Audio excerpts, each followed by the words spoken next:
ce n'est pas des juifs, je dis ce sont des judaïstes. Nous sommes des juifs. Nous qui sommes les continuations d'une vision d'un judaïsme humaniste, d'un judaïsme qui se considère dans lequel être en exil, être en diaspora n'est pas une situation pas normale, mais c'est notre normalité. Être toujours des côtés des opprimés et des luttes pour la justice, ça c'est notre judaïsme. Eyal Sivan est un fervent défenseur de la cause palestinienne, à laquelle il a consacré une très grande partie de sa vie. Réalisateur, essayiste et enseignant, il a réalisé une quinzaine de documentaires, dont Route 181, Iskor, les esclaves de la mémoire ou encore Jaffa, la mécanique de l'orange. Le rideau se lève, l'auditoire se tait.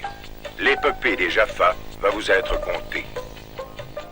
À travers ses œuvres cinématographiques et ses ouvrages, Eyal Sivan aborde la colonisation des territoires palestiniens et l'instrumentalisation de la mémoire en Israël pour justifier l'injustifiable, la mort de plus de 42 000 Palestiniens depuis le 7 octobre.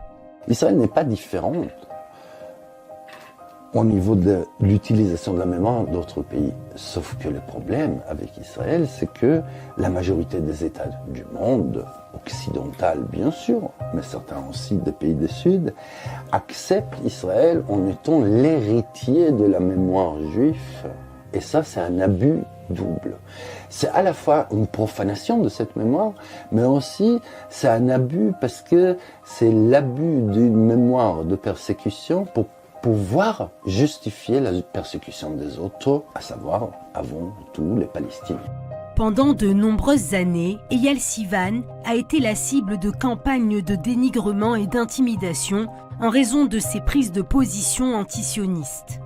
En 2003, le philosophe polémiste Alain Finkielkraut l'avait même accusé d'être l'un des acteurs de l'antisémitisme juif.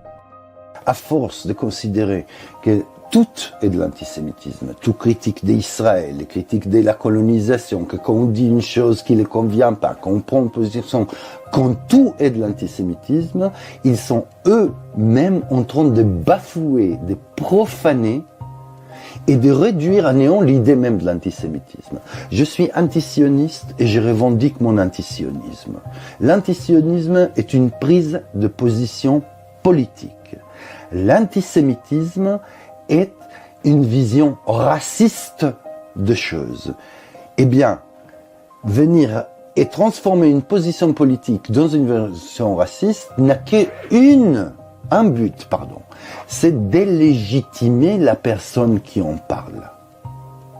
C'est ça les buts, c'est-à-dire c'est nous mettre, m'accuser de l'antisémitisme, c'est me mettre de côté de raciste et donc essayer de délégitimer. Eyal Sivan est par ailleurs partisan de la solution à un État, celle de deux États est selon lui bien trop illusoire.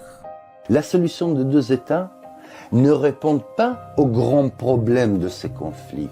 La solution de deux États ne répond pas à la question du retour des réfugiés palestiniens. Ils vont retourner où? Ou ils auront les droits de retour où? À l'État palestinien? Et s'ils sont originaires de Haïfa? Et s'ils sont originaires de Bir Sabra au sud? Et s'ils sont originaires de Jaffa? Pourquoi ils n'auront pas les droits de retourner? Une chose que les deux États ne répondent pas, c'est la question des réfugiés. La deuxième, c'est la question des ressources naturelles. On ne coupe pas les ressources naturelles au milieu. Tout. Forcément, il faudra qu'il y aura deux États.